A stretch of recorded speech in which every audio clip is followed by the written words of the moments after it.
and welcome to Community Spotlight, exclusively here on RCN. Glad you could join us in the Lehigh Valley and the Delaware Valley. I'm Dan Mowdy.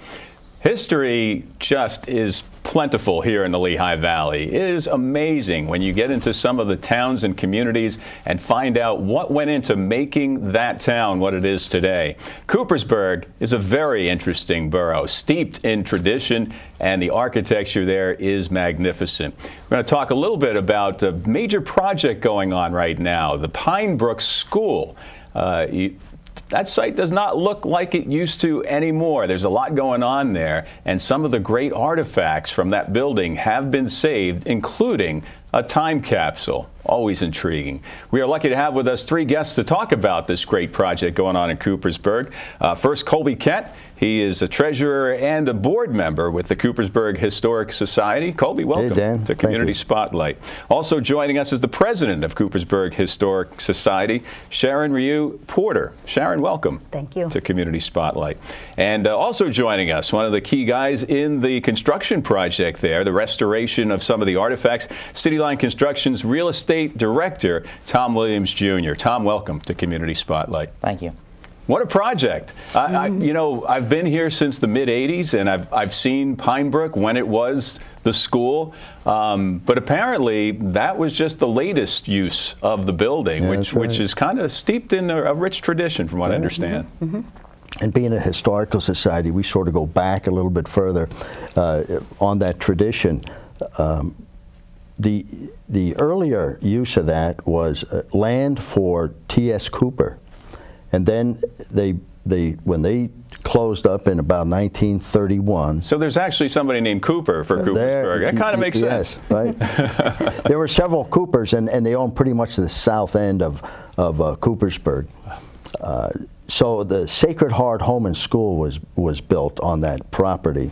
And initially it used the mansion, the Cooper Mansion, and some of the barns and other buildings. But then as it grew over the years, hosting many children from broken homes or orphans, they had at a high point, what, maybe 100 some children, and all supported by the Sisters of MSC nuns.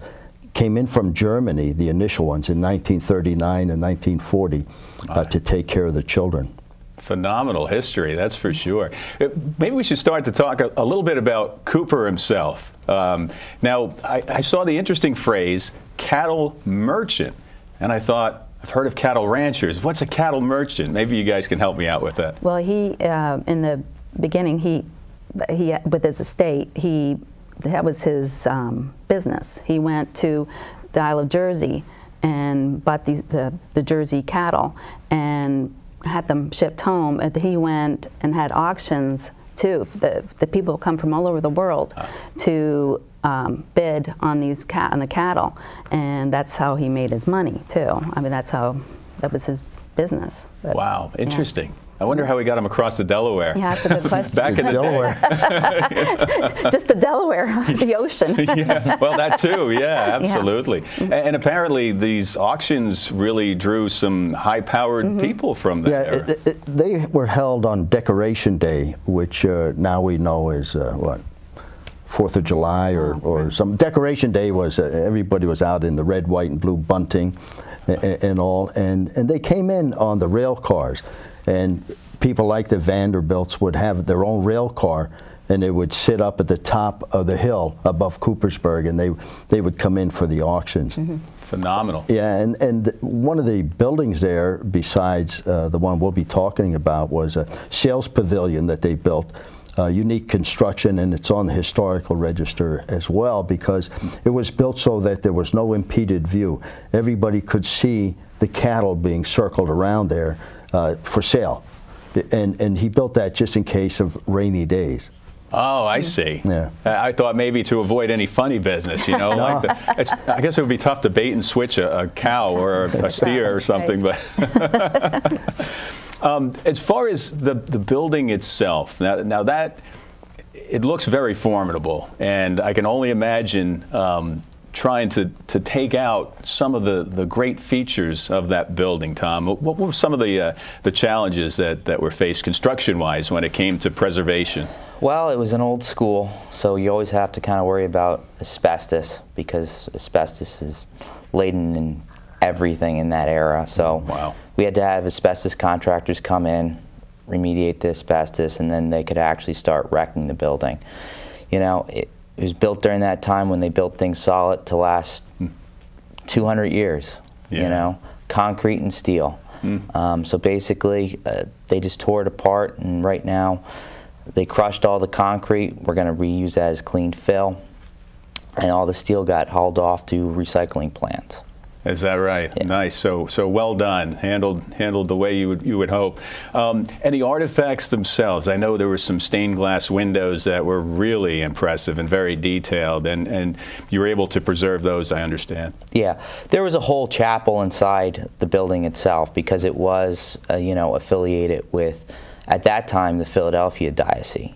So interesting. You know, there was 8 or 9 stained glass windows. I think we saved 8 of them. Wow. We donated them back over to the Historic Society. And, you know, also our time capsule that we're going to be talking about. Yeah. And the actual Sisters of the Sacred Heart pediment that was actually on the front of the building. Interesting. And when you say pediment, that was a new word to me as well. Cattle merchant and then pediment. I'm thinking, wow, there's some cool history here. You're talking about kind of like the facade over the main entryway? Yeah, basically it's an imprint in the concrete that has their symbol. And you can see it right there with the pillars going up to it. Very, very nice feature to the building itself. And this was actually the mansion, I understand. Well, the mansion was in front of it then. Well, I see. Yeah. Okay. We're going to talk a little bit more. I definitely want to know what was inside that time capsule. It was put in place in 1958, I believe, when the school was still going strong. Yeah, they added a gym, and that cornerstone was part of the gym. The chapel and classrooms were already there. Ah, I see. So we'll take a look and see what was in that time capsule from way back when. Stay with us here on Community Spotlight.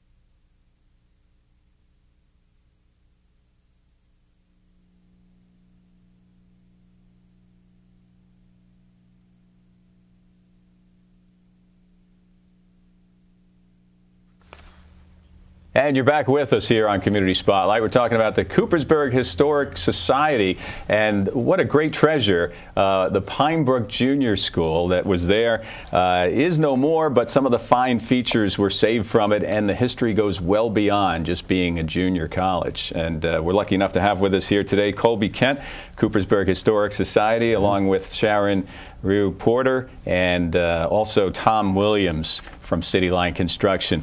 So there's this time capsule. Did anybody know that there was a time capsule in that part of the building? Was that public knowledge? The insiders, the people that were residents there, when they found out about the building being demolished, they spoke to us at the Historical Society and were concerned that they knew about the time capsule. They were concerned for it to be saved.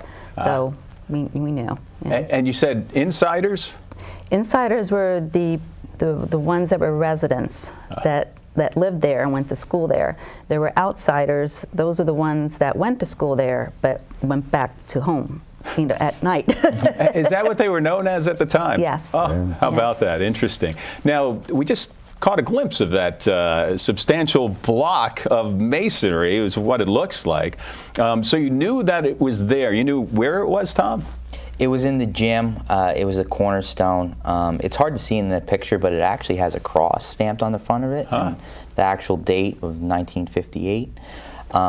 So we knew it was there. It was just we had to be careful trying to get at it. I can imagine. Yeah, that's almost like not excavating, but archaeological dig almost, huh?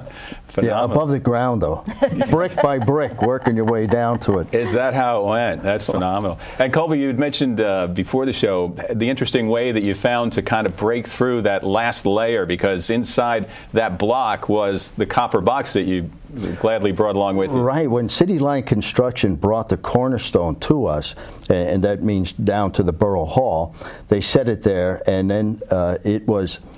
The cornerstone is solid concrete as described, and on the top, though, there was a marble cover, a marble slate, about a foot by foot almost. And so we knew in there, and they anticipated, they were hoping it wasn't like that Capone cave that Didn't happen. Didn't have anything in. But they were hoping we're going to find something, and of course the insiders all believed there was something there. And so at the right time, we had a nice crowd of over 100 people, I think, standing outside the Borough Hall looking at the cornerstone. And one of the ladies who had been a member inside, she came up and she was given the hammer to break into the cornerstone. A younger lady. Not quite. She was... How old? Young at heart. Yeah, she had a strong arm with a hammer, but you know, she was in her late 80s, I would say. Wow. Yeah.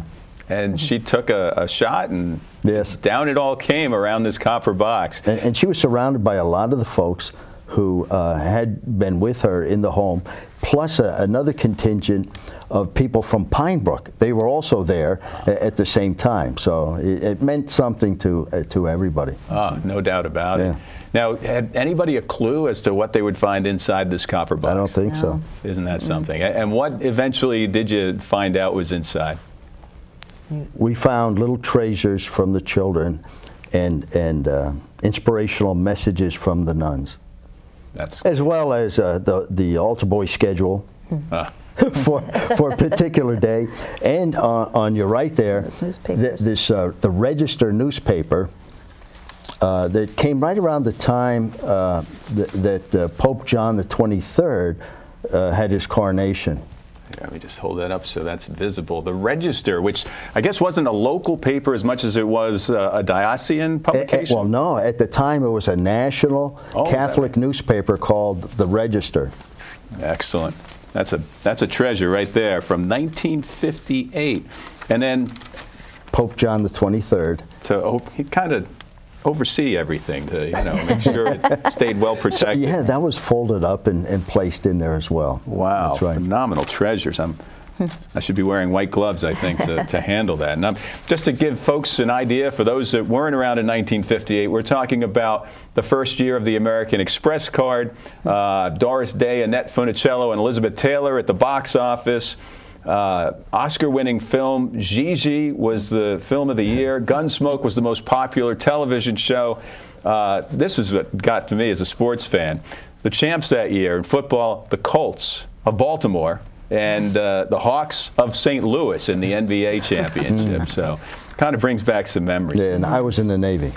Is that right? There you go. I was too. Now, the great thing is that the history of the building far exceeds what was in the time capsule, and that you were able to preserve so much of that.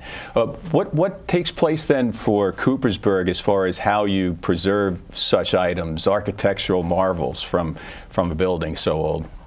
Well, we've picked up responsibility for taking all of the items that were in there, and we've put them on display. Nice. And we have a Facebook page where we can let people know, and we have some pictures up there. So we have many items, and I could show some of them if you want then. Oh, sure. And in addition to that, the stained glass windows that you mentioned, the 8 of them, we've sold some in trying to recoup the cost of extracting them and providing safe storage for them. And so we're offering the stained glass windows for sale. Oh, excellent. They're 9 foot high, 4 feet wide. I don't know if you'd like one in the studio here. I don't know. I've grown really accustomed and you know, tight with my background here. Yeah. But that's great. What a super feature that would be in another